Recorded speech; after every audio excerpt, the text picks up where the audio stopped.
El Presidente, on the golf course. Donald Trump not doing any media appearances. Joe Biden has begun his transition plans, as far as I understand. What's happening? Tony's got some interesting thoughts on that and more besides. And this is for Jean Ann Crowley and Phil Restino, who just won't get off my effing back. They want me to play this tune by Van Morrison called No More Lockdown, which has become a bit of an anthem against lockdown. It's not my favourite Van song of all time, but it doesn't matter whether it is or whether it isn't. I said I'd play the blooming thing. Here it is, back with Tony Gosling in a moment. Yeah, Van the Man Morrison, No More Lockdown on the Richie Allen radio show. 26 minutes past the hour, Tuesday's programme. Without further ado, let's welcome back to the programme. Great friend of mine, always a pleasure to have him on. The broadcast journalist himself, the one and only, live from Bristol, the great Tony Gosling. Welcome back to the programme, T. How are you?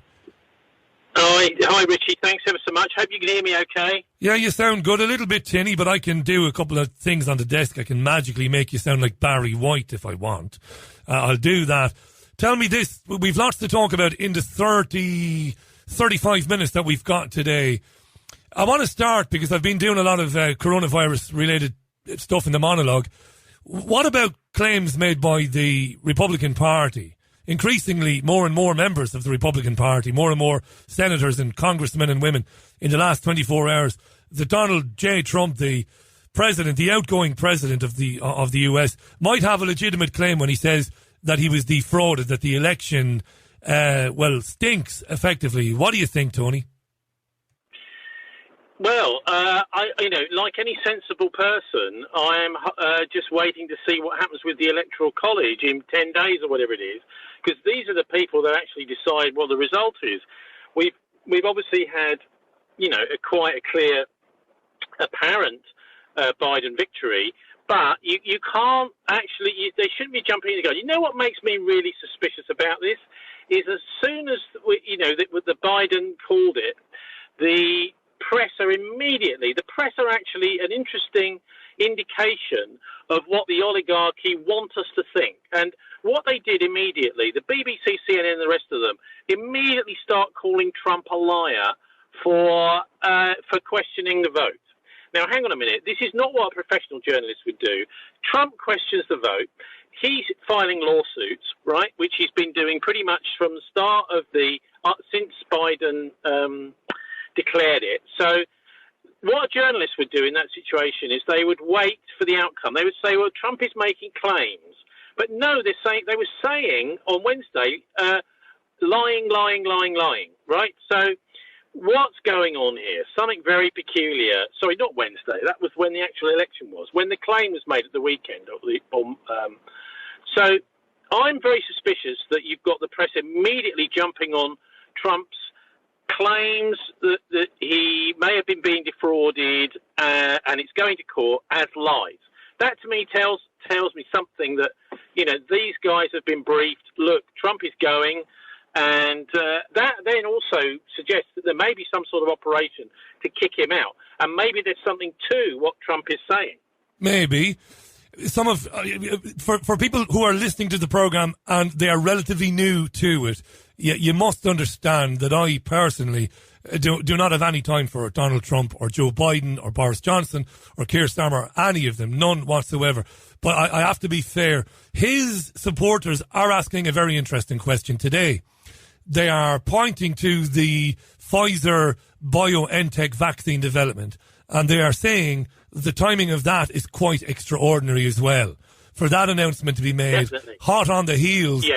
Yeah, go ahead. Definitely right. I mean, this is fascinating, isn't it? Trump's been going on and on about, we're going to have a vaccine before the election, blah, blah. And as soon as the election is out of the way and Biden is announced officially by the media, who seem to decide these things nowadays rather than the courts or the Electoral College, suddenly the vaccine is out. This, to me, is definitely, the timing of that is definitely suspicious. But what's more suspicious, that's circumstantial, Richie, right? It's definitely an indication something might be going on, but it's just circumstantial. The more important is looking at what's been going on in Michigan, right? So one of the key swing states, this Dominion software in these voting machines has been being used in many of these swing states. I haven't actually managed to get together a list of exactly how many of the swing states it was used in, but what the Trump people are saying is that 6,000 votes overnight were switched from Trump to Biden using this Dominion software. So that is the case, I would suggest, the one to watch. But they haven't provided any evidence, T. This is the thing you mentioned. You said earlier on, and I wanted to jump in, but I jump in a bit too much when you were on. So I'm calming myself down. No, I am. No, seriously, I'm calming myself down. No, when you said earlier on, the BBC and CNN, they just said Trump was lying.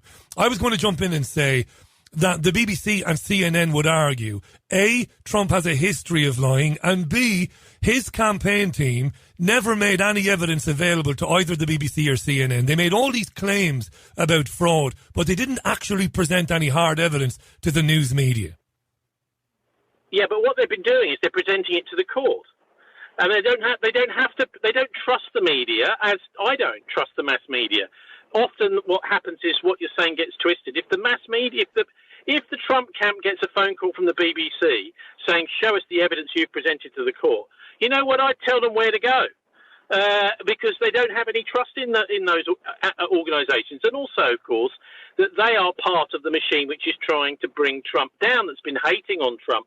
Now, like you, Richie, I'm no fan of the guy. Yeah. I'm no fan of the guy.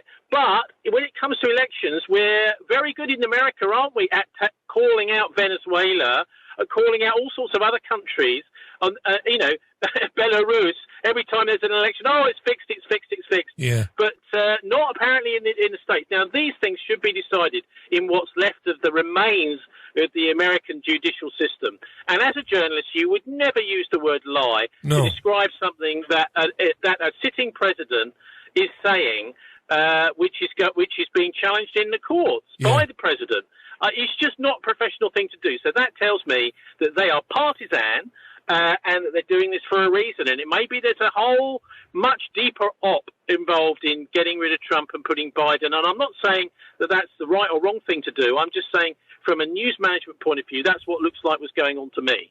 When I've reported on it, I've done, I think, what any, half-decent presenter should do, and that is to say, I don't know. You're quite right. They should not say it's a lie. They should never do that. Not unless they know. If it's true that deceased relatives, was it Will Smith, the actor, was it his dad or his granddad? If people like that were voting, that in itself demands a proper independent investigation. If dead people, we saw a very funny episode of The Simpsons, didn't we, many years ago when Sideshow Bob got elected as mayor. He beat Joe Quimby in The Simpsons, and a lot of dead cats and dead dogs were voting. I mean, if there's any truth to that at all, that bears serious scrutiny. I know you'll probably be aware of that. I think the same is true in this country with postal voting. This is, if you're actually turning up at a ballot and doing a vote, putting your cross and putting a piece of paper, this is a pretty secure system. When it comes to postal ballots, this is very, very, very, very twistable. Especially when the Democratic Party are involved in actually collecting, assimilating, and getting the votes all together to be then submitted. I don't think that an individual political party should be doing that. It's asking for trouble. Yeah. I think there's all sorts of ways of. It's not just about the states here. Postal voting is an extremely dodgy, and of course, everyone's been encouraged to postal vote because of COVID. The postal vote. I haven't looked at the actual figure, Richie, but I know every commentator I've said is up massively up this time. So it may be that has been a system by which one party or other party, in this case probably the Democrats. But then what about the electronic voting system as well? People seem to have forgotten about this. Basically, back in when Bush was initially elected against Al Gore, there was a lot of discussion, Greg Palast and people like this, looking at the US voting system, and there was a brilliant article showing how, step by step, using a piece of software and a couple of hacked passwords, that you can transfer tens of thousands of votes from one candidate to another candidate. Now, that almost seems to me to be forgotten about. Yeah, that's right. And yet it's an extremely powerful, very, very, very, very useful way to win an election. Using a mouse to win an election. To win an election. Tony, final question on Trump for today anyway. As like yourself, I've long been a supporter of the rights of the state of Palestine and a critic of the apartheid state of Israel and its behaviour, and we could be here all day long. And I've no time for Donald Trump. Look, I would argue, and I would use that term, argue. I would argue, I'm not saying I'm right, but that if there's an agenda, if we have a fourth industrial revolution coming along, if we have a great reset coming along, it was advancing very nicely under the stewardship of Donald J. Trump. Why would the architects of such plans for humanity, why would they want rid of Trump now? Things were going along nicely. Okay, well, look at the difference between a speech by Trump and a speech by Biden, right? Biden is a script reader, okay? What you're getting from him is what is on the auto cue and what's in front of him on the podium. One thing, at least with Trump, however crazy the guy was, you knew you were getting Donald Trump and what he really thought, yeah? And, he would do things like go off on interesting little excursuses in the middle of a speech, and I quite like that about, I would prefer to see, generally, I'm not saying this just because it's Trump or otherwise, a politician that is talking from the heart, Richie, not someone that's reading from a script, because if you're reading from a script, politics becomes a pantomime, and we're getting much more like that in the House of Commons here as well, where you see, speeches being read from pieces of paper held. There was a time, I'm not sure quite, maybe it was the 1990s or whatever, where you weren't allowed to read scripts out in the House of Commons. You are now, but I don't like this way it's going. I much prefer to see people who are using a bit of wit, a bit of humour, maybe a few, bullet point notes to read something out. But I don't like this scripted politics. It smacks to me of Hollywood. Fair enough, and you have had the final word on Trump for today. I'm not going to come back at you on that. Tony Gosling is our guest, and if you don't know this, you should know. Tony is live every Friday evening between 5 o'clock and 8 o'clock. Go to politicsthisweek.wordpress.com or thisweek.org.uk to find out more about that. And when I say it's an excellent radio programme, I mean it. I'm not a sycophant. It's terrific stuff. Tune into it if you haven't. Let me play you a little bit of audio, my friend. Have a listen. This is the Health Secretary, Matt Hancock, speaking in Westminster today. Have a listen, Tony Gosling. I know that they will rise to this challenge of being ready, when the science comes good, to inject hope into millions of arms this winter. Well, Tony, would you like some hope injected into your arm this winter?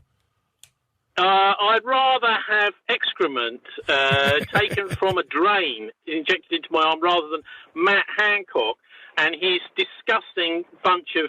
Basically, these people have just taken over the regulation of healthcare because they're making a lot of money at it. They've made even more since they've taken over the regulation of it. And now they've decided that they are going to make an absolute fortune out of some sort of vaccine, which hasn't been properly tested. Julie Beale, who I came across on Activist Post years ago, who was looking at this whole smart ID thing, the idea that you get a digital ID which you use to claim your benefits and this sort of thing. She explained, and she was absolutely right, that it's been nearly 20 years since these gene editing vaccines and these what they call smart vaccines, what she calls the Ronavax, because it's not an ordinary vaccine. It's not the sort of thing that you've been getting in other things like measles or whatever. They've been trying to get them approved for about 15 years, okay? Yeah. They failed because they're just not safe. And none of the regulators will tick them off and say, yes, you can use this on human beings. Now with this crisis, to me, it seems to be engineered mainly. I mean, there is a bit of a crisis, but it's been mainly engineered. The big pharma is using this as an excuse, I think, to get this stuff approved, though it should never really generally have been approved. So I think I wouldn't let this stuff anywhere near my body whatsoever, and certainly not kids. Now, I dealt with, in years gone by, people who had Gulf War syndrome from the first Gulf War, and they had been badly injured by having these multiple vaccines in them all at once. Now, we're now doing this to newborn infants. So I mean, I would say, yes, I am an anti-vaxxer in that I think you need to be very careful about what you're putting into your body. Only one vaccine at a time, definitely, at the very most, and be really absolutely content that what you're getting is going to do you good, and let the doctor persuade you that it's a good thing to do. But we're moving towards this whole thing of coercion and guilt-tripping people into doing it. In China, it's even worse. You get 30 points on your social credit system if you can't visit your parents because you're low on social credit. Go and get an experimental vaccine. You'll get 30 points on your social credit system. So they're coercing people into taking something which may do them serious permanent injury. Hang on. You've just told me something that I didn't know, which is a regular occurrence on this radio program because I don't know very much. That astonishes me. You've got low social credit in China, but if you'll take a vaccine or take something else, they'll bump you up by a few points. How do you know this to be true? I know you're a very thorough journalist, but I've got to ask you, how do you know that to be true? Well, this is something which we aired on Friday's show. I didn't hear Friday's show. I didn't hear it. Go on. From Lance Murdoch, who you probably know, LMC, who did all this amazing research into Serco. He saw it on the BBC, and I've actually been in touch with the BBC guy who did it. I haven't heard back from him yet. I just wanted him to doubly confirm it. But I mean, what I'm doing is passing on news from Lance, right? Yeah. So that's what he said. I know for a fact that there's loads of activities in China which you can do that the government likes, where you can get extra social credit points if you're low on your score. So I'm sticking my neck out maybe a little bit here, saying I think this is exactly the sort of thing which the Chinese government would wish people to do in order to get their social credit up, because they're saying, well, look, yes, we trust the government. We think this thing is safe too. So I think, maybe we need a little bit more standing up of that. But I'm pretty confident that Lance is not lying to me. Fair enough. I had to ask you. I had to challenge it. Have a listen to another clip by the Health Secretary, Matt Hancock. This is Matt stuff. Have a listen to this, T. Tony Gosling is our guest. Here's Matt Hancock speaking Westminster today. You heard this clip earlier, but it's worth playing again. Coronavirus is a disease that strikes at what it is to be human, at the social bonds that unite us. So we must come together as one to defeat this latest threat to humanity. Threat to humanity. Strikes at the very things that makes us human. I said there earlier on, my opinion earlier on was this sort of language is possible because guys like Hancock are emboldened by the fact that apart from Tony Gosling and a handful of other independent journalists in the UK who can't get anywhere near Matt Hancock, the media doesn't challenge any of this stuff, so he can say this stuff, this hysterical garbage. Or am I wrong? Is he right to say it's a threat to humanity and that it's striking at the very fabric of what makes us human? Well, that's weird, isn't it? Because I met a Sudanese guy today who I was laughing with him about it. He said, well, we didn't really have hardly any COVID in Sudan. And I said, well, why is that? He said, well, we were treating people with chloroquine. They got most of the African countries got masses of chloroquine shipped over from India because apparently the Europeans didn't want it. The European governments didn't want it. And COVID in Sudan has been it was a very minimal numbers of people dying.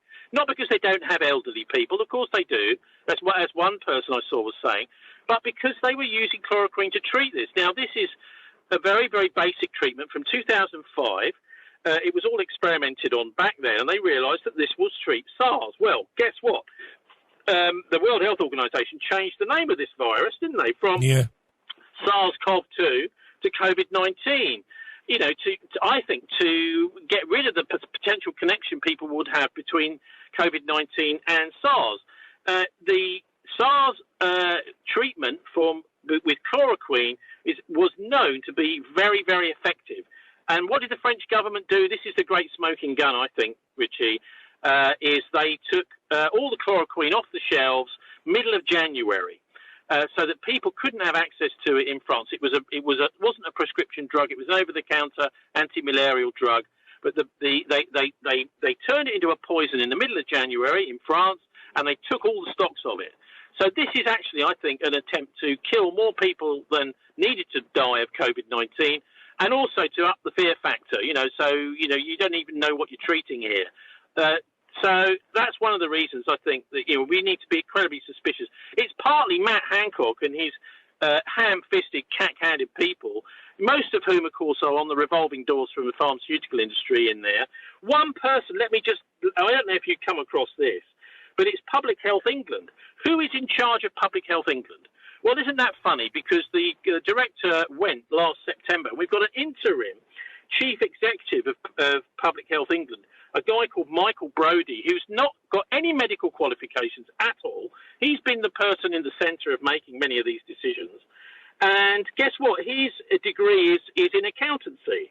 He's the former finance director of Public Health England. He's now actually the chief executive, acting in charge of Public Health England. But it gets worse, right? Because he is also a shareholder in a company called Porton Biopharma, okay, and a director of Porton Biopharma. Now, who are they? You might have heard the word Porton before. Yeah.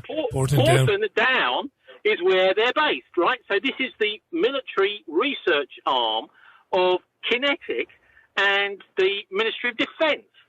So what the hell is this guy doing as an accountant running Public Health England, who's got a massive financial interest in military biotech? What the hell's going on here, Richie? He's not even qualified as a doctor to make any kind of medical decisions at all. He's an accountant.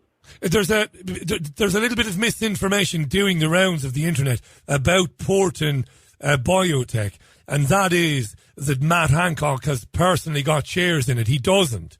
And this is the thing that frustrates me about social media. He does not. But the government itself, the state owns Porton Biotech. Is that right, Tony? As far as I can understand. But I think Porton Biopharma is not owned by the Biofarm. state. No, it's private. It's a private business. I'm not sure. All I've looked at is his involvement in it, right? So he's definitely a shareholder. He's definitely a director of Porton Biopharma, based in Salisbury. So we've got here basically a criminal conspiracy to make a load of money out of scaring loads of people into having a vaccine, getting basically massively expanding the biotech big pharma into regular vaccines. Look, there's a regular vaccines. Yeah. If you look at the Gombert's curve for this infection, it's basically gone by the end of June. It went up and then it went right down. Now they've got a massive problem, haven't they? Most people have caught it, right? So you've probably got herd immunity by the end of June. And so how do you justify having a vaccine for something that most people have already had? Well, the only way you can do that is by pretending that the pandemic, or whatever you want to call it, or the mini epidemic, or whatever, is still going on. So they've been massively ramping it up. That's what I think's been going on. They have, and it was announced today, and this is causing some controversy, and it's good to see today that academics from UK universities are speaking up as we talk today about this plan to roll out mass testing of 66 or 67, I think it's 66, which is a very interesting number.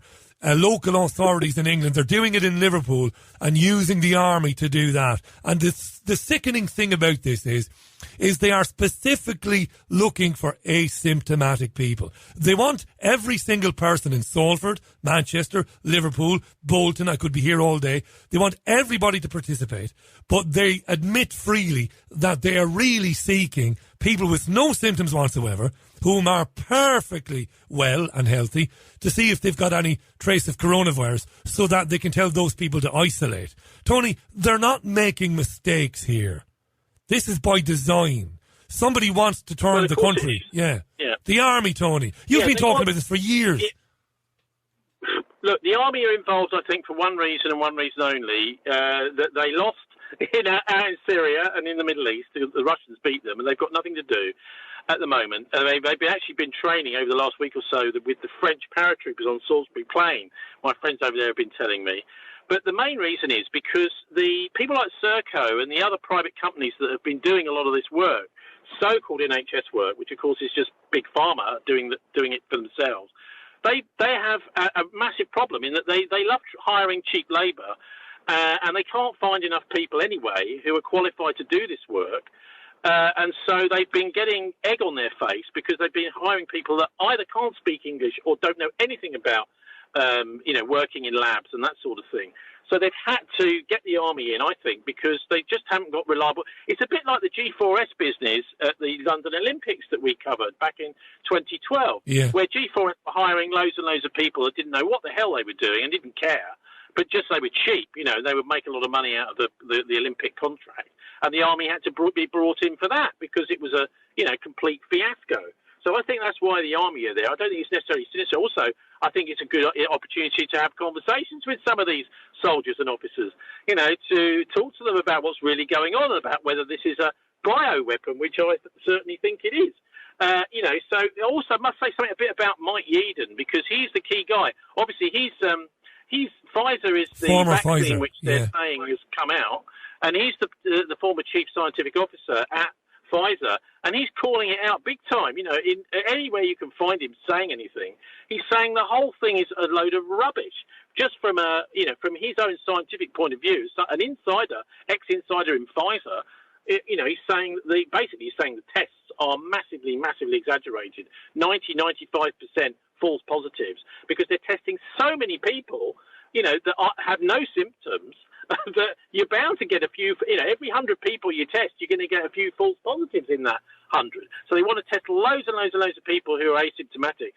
Hence, we're getting the actual figures of people who are supposed to be infected but aren't up.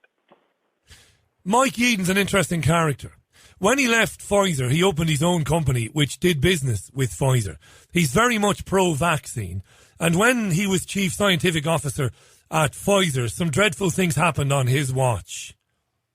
So I wonder about Mike Yeadon and his sudden crisis of conscience in calling out this testing and what have you. I wonder about that, T. I've been around the block too many times to get excited about guys like Mike Yeadon, You were born suspicious like me. Yeah. Absolutely right. But let's look at what he's saying, because it's fascinating science, actually.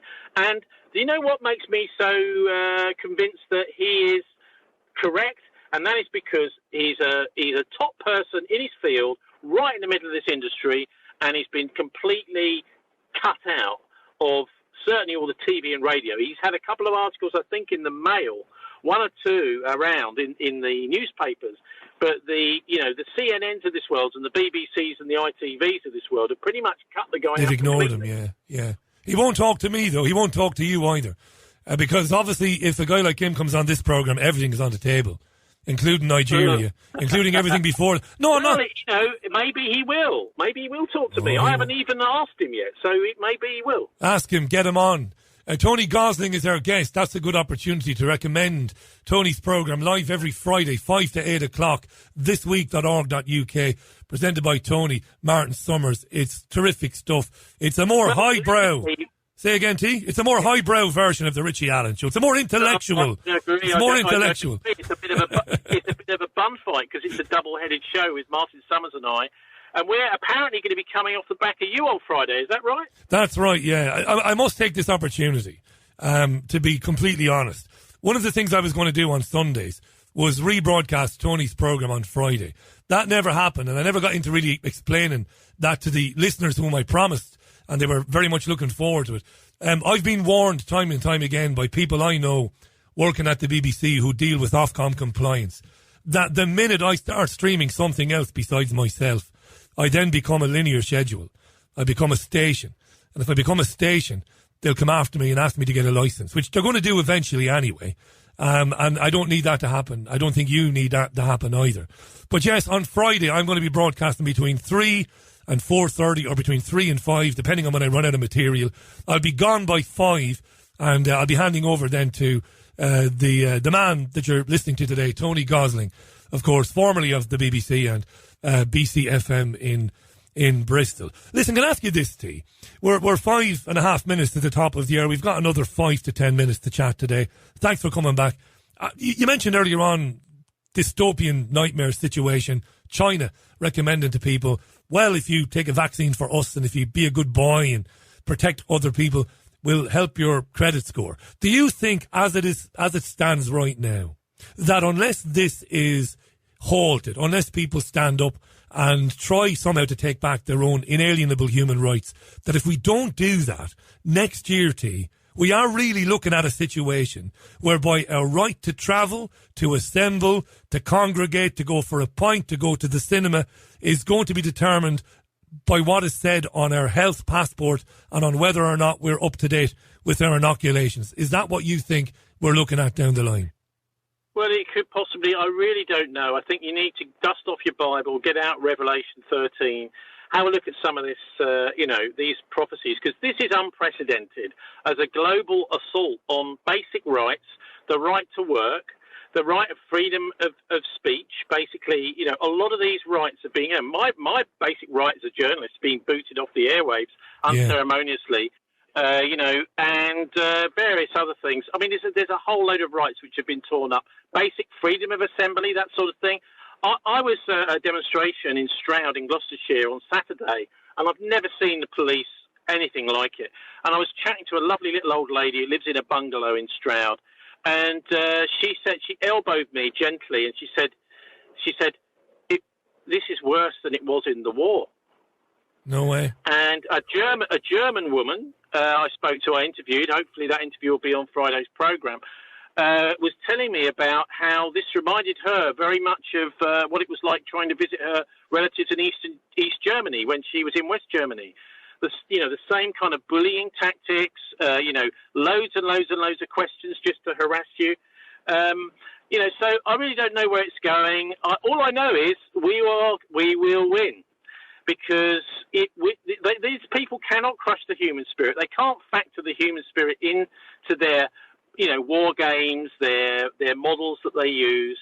And also, there is still a little bit of decent media left. By the way, 9 o'clock tonight on ITV, Revenge of a Princess, Part 2 of this Martin Bashir bashing thing, which I watched last night, and wow, my spine was tingling a bit, almost like some of the really daring documentaries of the 1980s.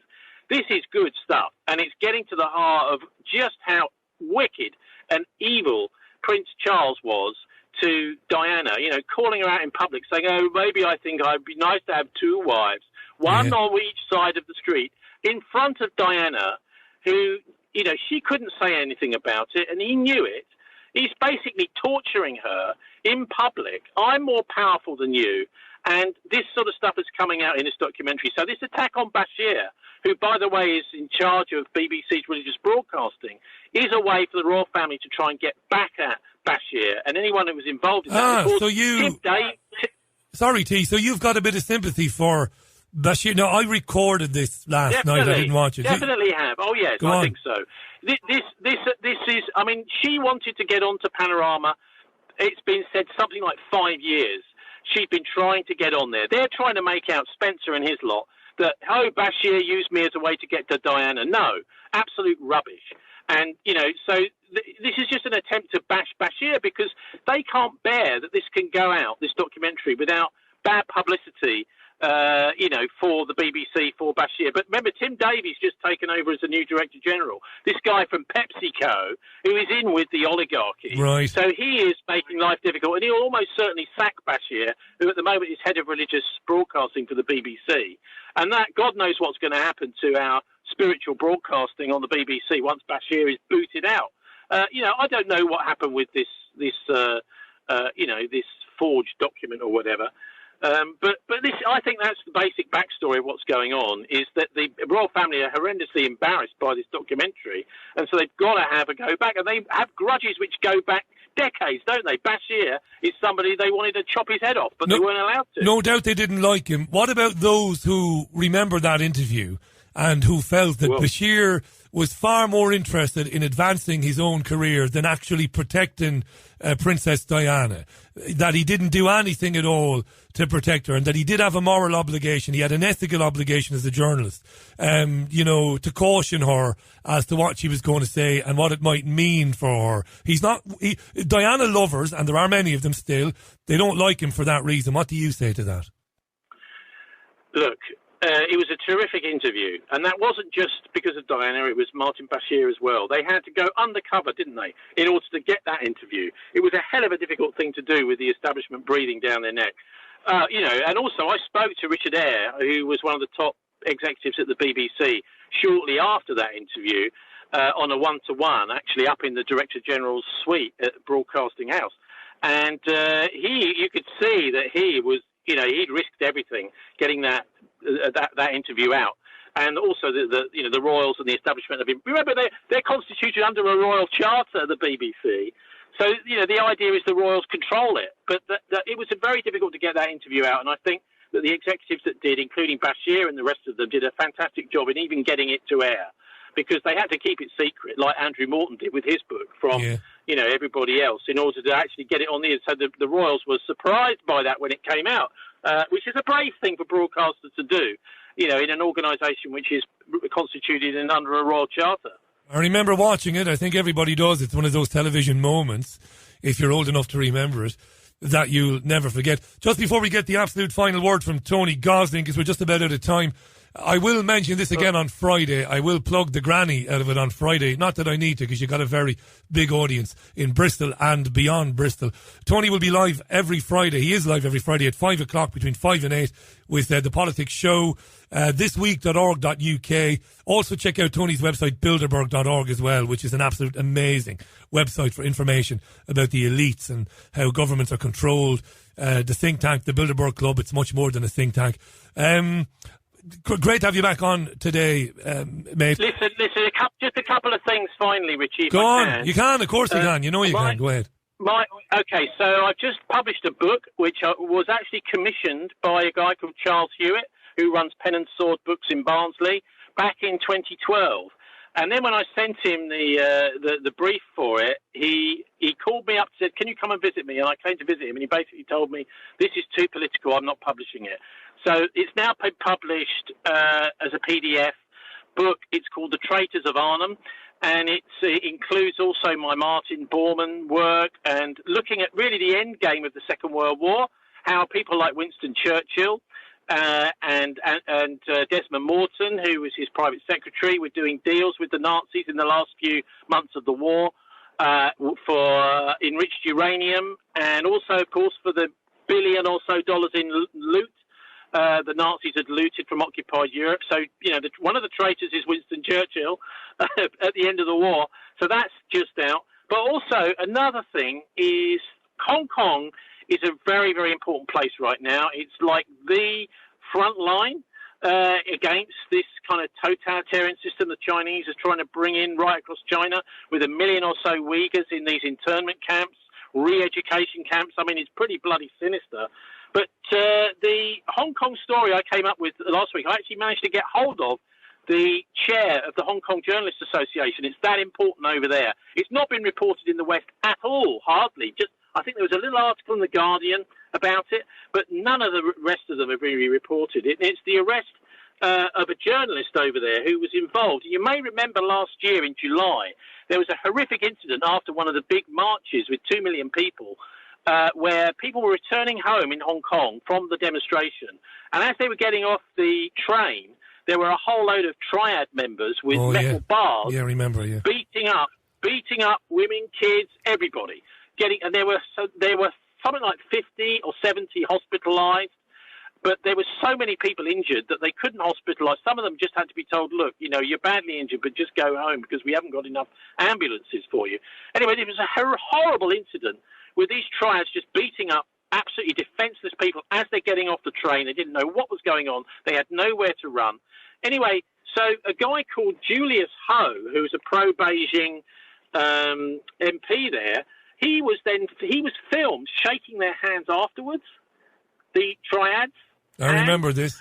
It isn't really reported much over here. But anyway, there was a very good documentary about that whole incident, by a journalist over there working for the state broadcaster of Hong Kong, Choi Yuk Ling. And she was arrested last week. I mean, because basically what she'd done is she traced back the vehicles that the triads had come in, and she got photographs of the number plates, and she found out where they'd come from. And and she showed that the police had been absolutely in cahoots with these triads. And so I interviewed Chris Young about this, who's the chair of the Hong Kong Journalists Association, about it. Because the key thing to understand here is what you've got is triads, Chinese Communist Party, and police, all working together to try and basically to viciously beat up a whole load of pro-democracy demonstrators. Let's get into China again on the programme soon, T, because we're running out of time rapidly here. I've got to move on. Finally, Richie, go ahead. They don't want to this because it's all about secret societies. Over here, we have secret societies too. They're called the Freemasons. So maybe we should be looking at the links between the Masons, political leaders, and the police. And that's why it's not been reported over here, I think, because we have serious criminal problems with our secret societies too. It's like we see what goes on in China and we like it. And by we, I don't mean you and me. I mean by those who would control us. No doubt about it. And we'll get into your book next time you're on, Tony. I'll put links out to where people can get it. Thanks for coming back today. Tony Gosling on Friday at 5 o'clock, thisweek.org.uk. And when I'm on drive time on Friday afternoon, I'll be plugging the absolute granny out of it. Thanks for coming back today, T. Look after yourself.